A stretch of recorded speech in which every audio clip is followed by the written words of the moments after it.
रोहन अपनी कार से मुंबई वापस लौट रहा था। बारिश बहुत तेज थी और हाईवे पर घना कोहरा फॉग छाया हुआ था। पुराना हाईवे होने के कारण गाड़ियां बहुत कम थी। अचानक उसकी कार के इंजन से अजीब सी आवाज आई और कार एक सुनसान जगह पर बंद हो गई। रोहन ने कार स्टार्ट करने की बहुत कोशिश की, लेकिन सब बेकार। मोबाइल में नेटवर्क भी नहीं था। बाहर घुप अंधेरा था और सिर्फ बारिश की आवाज आ रही थी। तभी उसे कुछ दूरी पर एक धुंधली सी पीली रोशनी दिखाई दी। मदद की उम्मीद में रोहन उस रोशनी की तरफ बढ़ा। करीब जाने पर देखा कि वह एक बहुत पुरानी और छोटी सी चाय की टपरी ढाबा थी।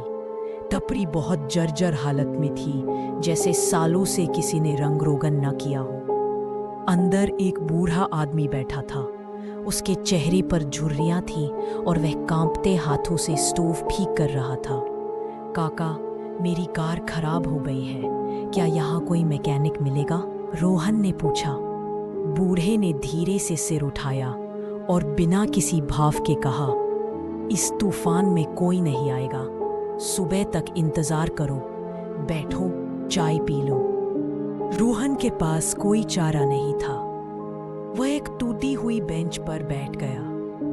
बूढ़े ने उसे एक कप चाय दी। चाय बहुत स्वादिष्ट थी, बिल्कुल घर जैसी।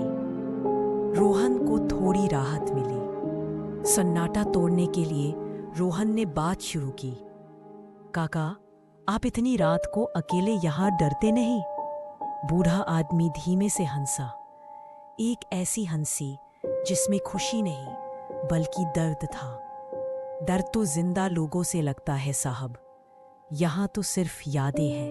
बातों बातों में बूढ़े ने बताया कि 20 साल पहले इसी जगह एक एक्सीडेंट में उसने अपने जवान बेटे और बहू को खो दिया था। तब से वह यही उनका इंतजार करता है। रोहन को उस बूढ़े पर बहुत तरस आया। तभी टपरी के पीछे से एक खटखट की आवाज आई। रोहन चौंक गया। वहां पीछे कौन है? बूढ़े ने कहा, कोई नहीं, हवा होगी। लेकिन आवाज फिर आई।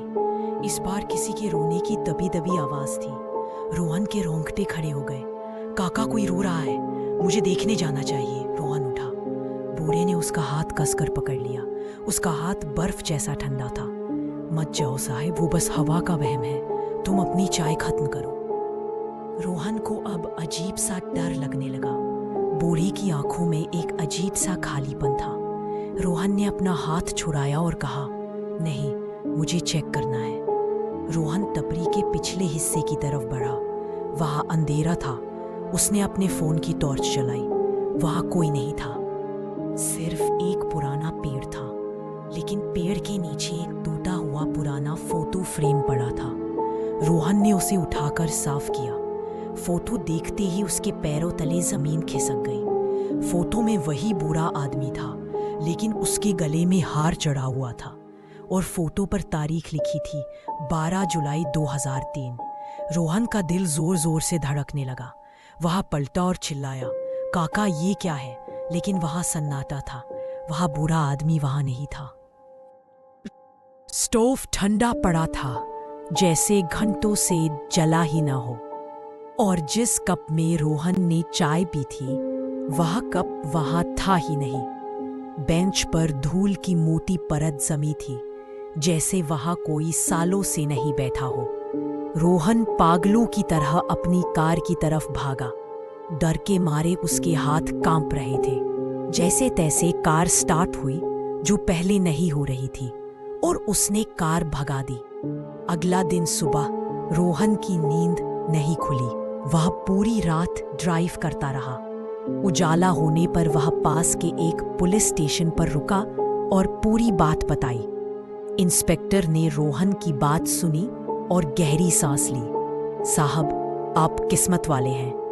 क्यों? रोहन ने पूछा। इंस्पेक्टर ने कहा, उस जगह पर 20 साल पहले एक ढाबा हुआ करता था। एक रात डकैतों ने उस बूढ़े मालिक और उसके परिवार को मार डाला था। तब से वह जगह वीरान है। लेकिन अक्सर वहां से गुजरने वाले लोग बताते हैं कि उन्हें वहां एक बूढ़ा चाय पिलाता है, लेकिन आज तक कोई उस ढाबे के पीछे वाले हिस्से तक नहीं गया। जो भी गया वो कभी वापस नहीं आया। रोहन के पसीने छूट गए। उसने अपनी जेब में हाथ डाला। उसकी जेब में एक पुराना मिट्टी से सना हुआ 5 रुपए का सिक्का था। वही सिक्का जो उसने चाय के बदले उस बूढ़े को देने के लिए निकाला था, लेकिन दे नहीं पाया था। सिक्का अब भी बर्फ जैसा ठंडा था।